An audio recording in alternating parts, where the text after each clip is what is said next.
Chapitre 10. Des larmes de crocodile. Herbert et moi passâmes la nuit au commissariat de Lardbroke Grove. N'ayant jamais dormi derrière des barreaux, je fermais à peine l'œil. Herbert avait d'office réquisitionné la couchette inférieure. Comme il avait attrapé un rhume au cimetière, chaque fois que je me sentais glisser dans le sommeil, ces éternuements intempestifs me réveillaient. En outre, sachez qu'une couchette de prison n'est guère confortable. Une planche étroite, un matelas de 2 centimètres d'épaisseur, une couverture. Nick? La voix désincarnée d'Herbert semblait flotter dans l'obscurité. Je n'avais aucune conscience de l'heure. Nick, tu es réveillé? Non, je parle en dormant. J'ai réfléchi, Nick, reprit-il en éternuant. Finalement, je ne me crois pas fait pour le métier de détective. Pourquoi? Eh bien, la police vient de m'inculper de 2 meurtres, d'un enlèvement, de désordre sur la voie publique. Le gros veut ma mort et mon enquête n'a pas avancé d'un pouce. Tu n'as peut-être pas tort, en effet. Dès demain, je raconte toute l'histoire à Snape et je lui remets les maltais. Je regrette de ne pas les avoir... Je regrette de ne pas les lui avoir donnés tout de suite. Ces paroles me firent l'effet d'une douche glacée. Je me réveillai tout à fait.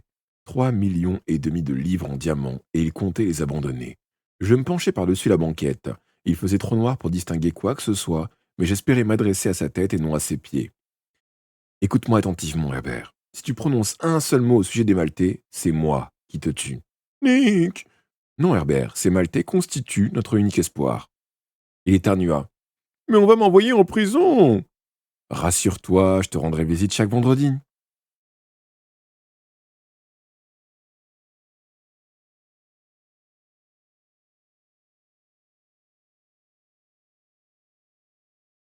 Un gardien nous réveilla à 7 heures du matin et nous apporta une tasse de thé, après nous avoir autorisés à nous laver rapidement.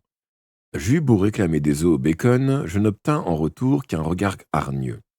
Herbert fut ensuite conduit en salle d'interrogatoire, pendant que Snape me retenait dans son bureau.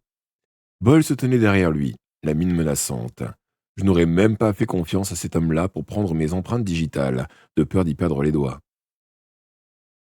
Tu es libre, m'informa sèchement Snape. Je ne garde que ton frère.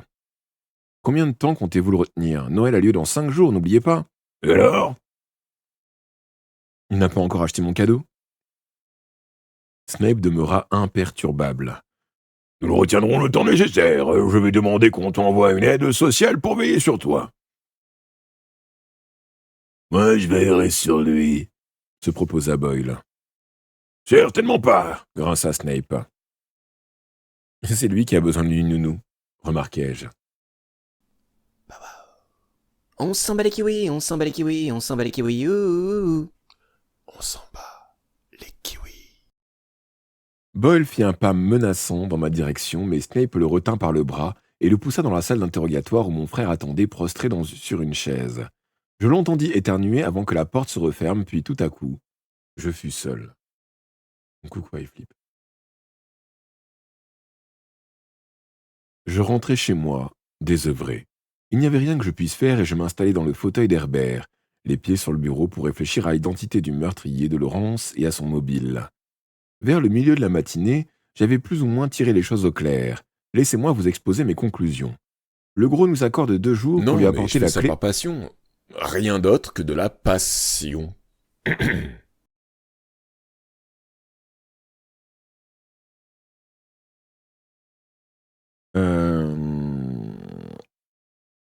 Le gros nous accorde 2 jours pour lui apporter la clé, mais, le temps pressant, il décide de fouiller notre appartement. Notre présence à l'enterrement du faucon lui en fournit l'occasion. Pendant qu'il nous retient au cimetière par un petit bavardage parfaitement gratuit, son chauffeur homme de main s'introduit chez nous. De leur côté, les ravisseurs de l'Eren Bacardi, probablement Goth et Himmel, ont appris en la questionnant l'existence des Maltais et nous suspectent eux aussi de les tenir.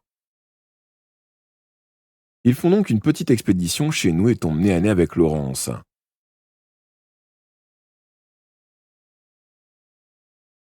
À la suite d'une bagarre ou tout simplement parce que sa tête leur déplaît, ils le tuent et s'enfuient précipitamment par la fenêtre de la salle de bain pour rejoindre les toits, juste avant notre retour en nous abandonnant avec le cadavre. Simple, n'est-ce pas? Les Maltais se trouvaient toujours dans le tiroir d'Herbert, les faux, bien sûr, ceux que j'avais moi-même achetés. Je m'apprêtais à extraire le vrai paquet de sa gâchette sous le plancher lorsque le téléphone sonna. Allô dit une voix de femme, douce, hésitante, à l'accent étranger. Je crus à une erreur de numéro car car je ne connaissais aucune femme douce, hésitante ou étrangère, mais je me trompais. J'aimerais parler à Tim Diamant, reprit la femme. Il est absent, je suis son associé. Son associé? Oui, mais en ce moment je suis le seul à travailler. Que puis-je faire pour vous? Il y eut un silence. Ma correspondante réfléchissait. Pourriez-vous venir à Hampstead? J'ai besoin de vous voir le plus tôt possible. Qui êtes-vous? Béatrice von Falkenberg. Ainsi donc, la veuve noire entrait en action. Que voulait-elle de moi? Supposons que je sois occupé. Je vous dédommagerai, me promit-elle. Vous m'offrez le ticket de métro? Prenez un taxi. Elle m'indiqua une adresse à Hampstead et me fixa rendez-vous à midi. Même s'il s'agissait d'une ruse pour m'attirer hors de chez moi et fouiller l'appartement à loisir, mes arrières étaient couverts grâce au faux maltais. Je changeai de chemise et me passai un coup de peigne. Cela ne me donna pas la meilleure mine, mais au moins avais-je l'air à peu près présentable. De toute façon, la veuve ne se soucierait probablement pas de ma tenue vestimentaire. J'étais bien décidé à lui compter le prix d'une course en taxi, mais préférais me rendre à Hampstead en métro. Au cas où vous ne le sauriez pas, Hampstead est situé au nord de Londres, dans ce qu'on appelle la ceinture verte. Par verte, entendez argentée, car il ne suffit pas d'être riche pour habiter Hampstead. Il faut l'être immensément. Les gens y roulent en Rolls, et même les poubelles sont équipées de systèmes d'alarme. Une contractuelle m'indiqua le chemin, et j'arrivai bientôt devant l'aire du Faucon, une propriété gigantesque, perchée sur une colline couverte de bruyères. Celui qui a prétendu que le crime ne paie pas aurait dû y faire un tour. C'est le genre de maison dont j'avais toujours rêvé. Le seul fait d'y rêver devait déjà coûter cher. 10 chambres peut-être davantage, pour le seul premier étage. Au rez-de-chaussée, j'entrevis une cuisine de la taille d'une salle à manger de réception, une salle à manger de la taille d'une piscine, et une piscine qui occupait toute une aile, à moins que ce fût la salle de bain. J'avançai jusqu'à la porte d'entrée, tirai la sonnette qui se révéla être une cloche et dont le ding-dong résonna comme dans une cathédrale, et attendis qu'un majordome daignât m'ouvrir. Curieusement, ce fut Béatrice von Falkenberg, en personne, qui m'accueillit. Elle me toisa d'un regard indifférent et vaguement méprisant, qui laissait mal présager de nos futures relations. « Vous désirez ?»« Je suis Nick Diamant, me présentai-je en utilisant le pseudonyme de mon frère.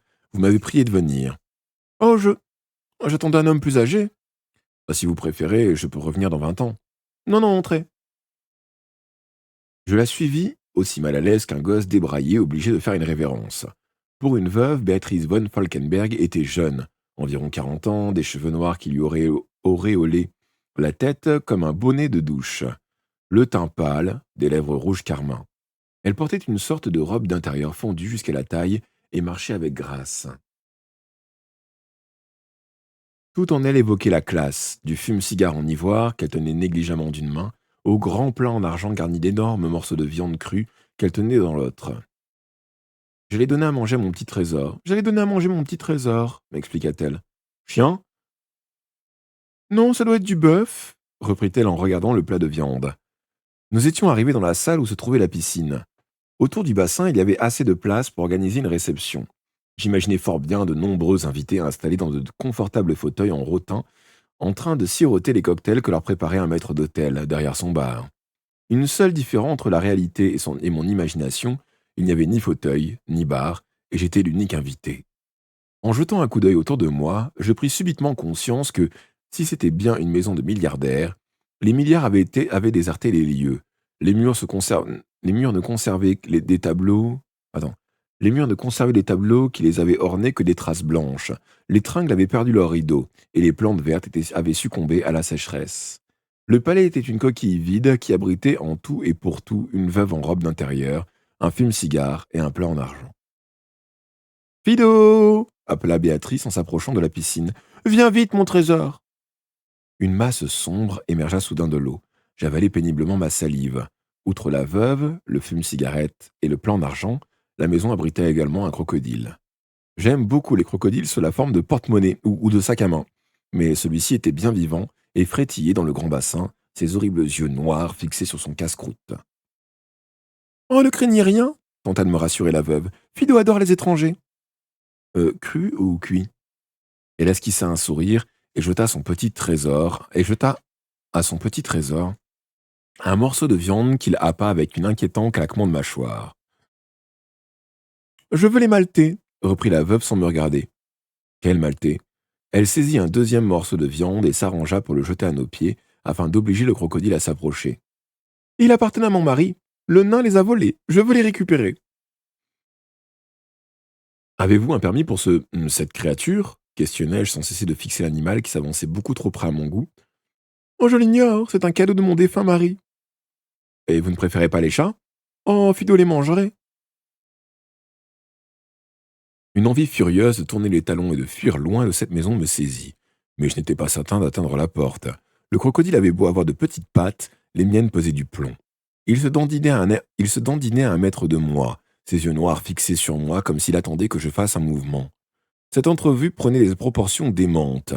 Jamais encore on ne m'avait menacé avec un crocodile. « Les maltais ne sont pas en ma possession, » répondis-je d'une voix faible. « C'est Tim qui les garde. »« Où est-il ?»« En prison, au commissariat de Ladbroke Grove. » Béatrice von Falkenberg se tut un moment en m'étudiant d'un regard glacial. Ses yeux me sondaient pour découvrir si je mentais. Finalement, elle dut me croire car elle éclata soudain de rire et jeta le reste de la viande dans la piscine. Le crocodile plongea. « Vous me plaisez, Nick, vous êtes brave !» me complimenta-t-elle en m'entourant les épaules de son bras. La menace n'ayant pas réussi, elle essayait le charme, mais sans plus de succès car, à choisir, je préférais encore le crocodile. Henry von Falkenberg est mort en emportant sa fortune avec lui, m'expliqua-t-elle d'une voix douce. Cette maison ne m'appartient pas, Nick. J'ai dû vendre tout le mobilier pour payer le loyer, et je vais être obligé de confier Fido au zoo, car je n'ai pas les moyens de le garder. Avec lui, je perdrai mon unique ami, ajouta-t-elle les yeux embués de larmes, des larmes de crocodile, bien entendu. Il me reste un seul espoir, les maltais. Ils me reviennent de droit. Henri souhaitait me les léguer.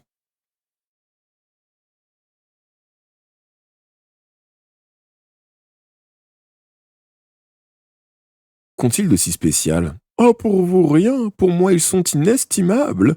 Je vous verserai 500 livres si vous me les rendez. Vous prétendiez être ruiné, lui fis-je observer. Oh, je trouverai l'argent après tout. Fido finira peut-être sous forme de valise, de sac à main, de chaussures, soupira-t-elle en me reconduisant à la porte. Je vous en prie, Nick, tâchez de convaincre Herbert. Dès que la police l'aura relâché, apportez-moi les maltais. Je vous verserai la somme promise. Et la course du taxi ? Oh, je vous rembourserai quand vous reviendrez avec les maltais, me promit-elle en refermant la porte derrière moi. À bientôt, crocodile, murmurai-je. Ainsi c'était donc cela. Béatrice von Falkenberg, une étrange femme solitaire qui partageait ses souvenirs avec une non moins étrange créature sauvage. Je revins à pied jusqu'à la station de métro de Hampstead, l'esprit obsédé par 2 questions. Premièrement, si le faucon avait jalousement gardé le secret de ses diamants. Comment sa femme connaissait-elle l'existence des maltais ? Et par qui l'avait-elle apprise ? Deuxièmement, et ce point me troublait encore plus que le premier, pourquoi Béatrice von Falkenberg avait-elle appelé mon frère Herbert alors qu'elle n'était pas censée connaître son véritable prénom et que je ne lui avais pas dit ?